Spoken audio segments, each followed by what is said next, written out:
आज हम my hero academia के सीजन 1 के एपिसोड 1 का एक्सप्लेनेशन करने वाले हैं। तो चलिए शुरू करते हैं। कुछ समय पहले यंगर इज़ुको मिडोरिया कात्सुकी बाकुगो के सामने खड़ा होता है ताकि वो दूसरे बच्चे को बचा सके बुली होने से। कात्सुकी डेको को सीरियसली नहीं लेता और उसे मॉक करते हुए बोलता है कि तुम्हारे पास क्वर्क नहीं है तब भी तुम हीरो बन रहे हो।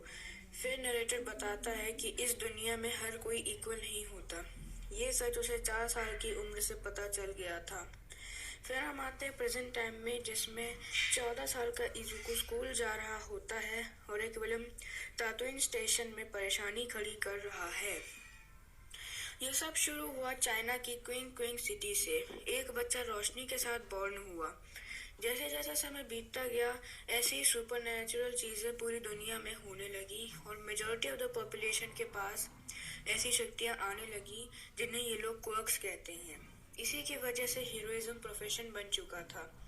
फिर एक हीरो वहां पर एक टावर जो गिर रहा होता है उसे पकड़ लेता है ताकि किसी को चोट ना लगे।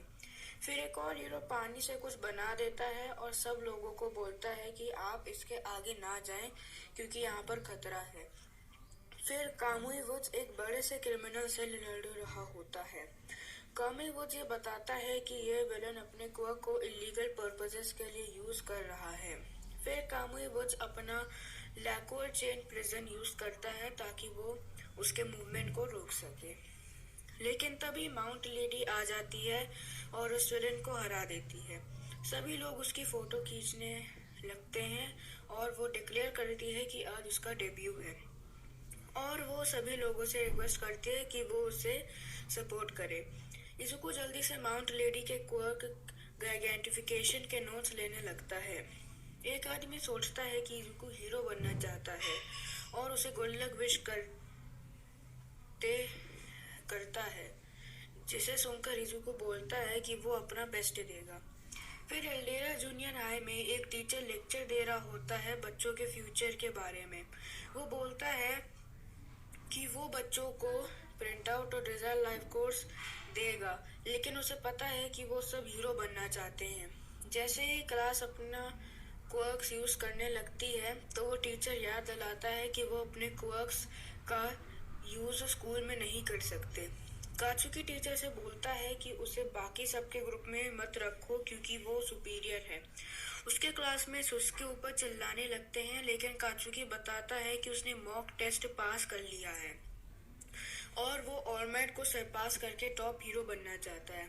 फिर टीचर बताता है कि इज़ुको भी यूए में जाना चाहता है। यह सुनकर कात्सुकी और बाकी सब बच्चे हैरान हो जाते हैं और इज़ुको की तरफ देखकर उसके ऊपर हंसने लगते हैं कि क्या इज़ुको हो ही नहीं सकता।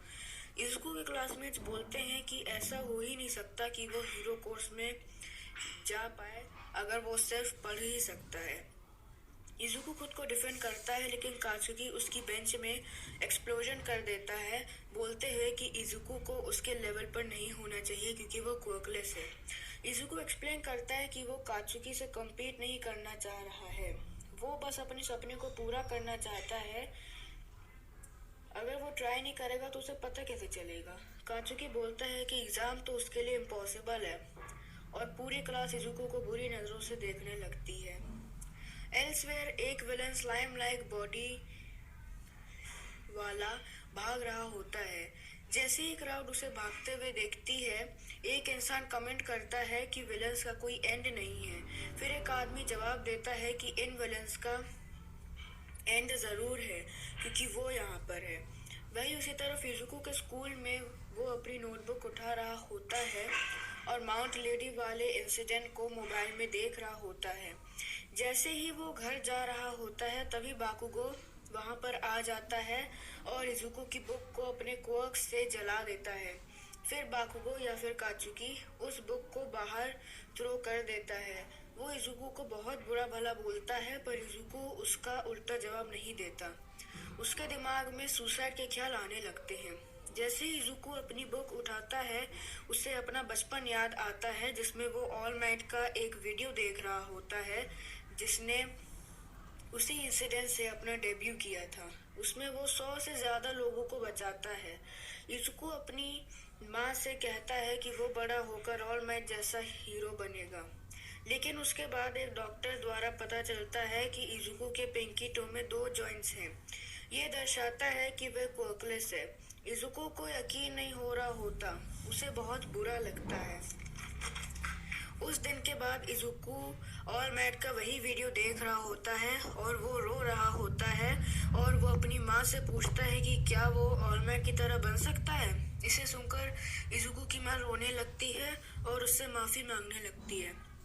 फिर प्रेजेंट टाइम में इजुको पर उसी स्लाइम लाइक विलन का अटैक होता है जब वो जा रहा होता है। वो विलन इजुको की बॉडी लेना चाहता है। तभी ऑल माइट वहां पर आ जाता है। एक पावरफुल टेक्सास मैच से, एक पावरफुल विंड प्रेशर से वो विलन हार जाता है। इजुको ऑल माइट को लगभग पहचान लेता है, लेकिन वो तभी बेहोश हो जाता है। जैसे ही इजुको उठता है, उसे यकीन नहीं हो रहा होता कि ऑल माइट यानी उसका आइडल उसके सामने खड़ा है। वो उसका ऑटोग्राफ मांगता है, लेकिन ऑल माइट ने पहले ही उसकी नोटबुक में कर चुका है। इजुको को सेफ देखने के बाद ऑल माइट जाने लगता है, उस विलेन को बॉटल में बंद करके। लेकिन इजुको तभी उसका लेग पकड़ लेता है और उसी को साथ उड़ने लगता है। जब ऑल माइट को रियलाइज होता है, तब वो इजुको को बोलता है कि छोड़ दो मुझे, लेकिन इजुको बोलता है कि अगर उसने ऐसा किया तो वो मर जाएगा। तभी ऑल माइट एक सेफ प्लेस पे लैंड करने वाला होता है। ऑल माइट के मुंह से खून निकलने लगता है और वो वरीड होने लगता है। इजुको की हालत खराब हो जाती है। फिर ऑल माइट जाने लगता है और इजुको से रुकने को बोलता है, लेकिन ऑल माइट रुकने से मना कर देता है। फिर इजुको ऑल माइट से एक सवाल पूछता है, मेरे पास कोई कर्क नहीं है, क्या तब भी मैं आपकी तरह हीरो बन सकता हूँ? क्या मैं एक हीरो बन सकता हूँ? इसके बाद एपिसोड खत्म हो जाता है।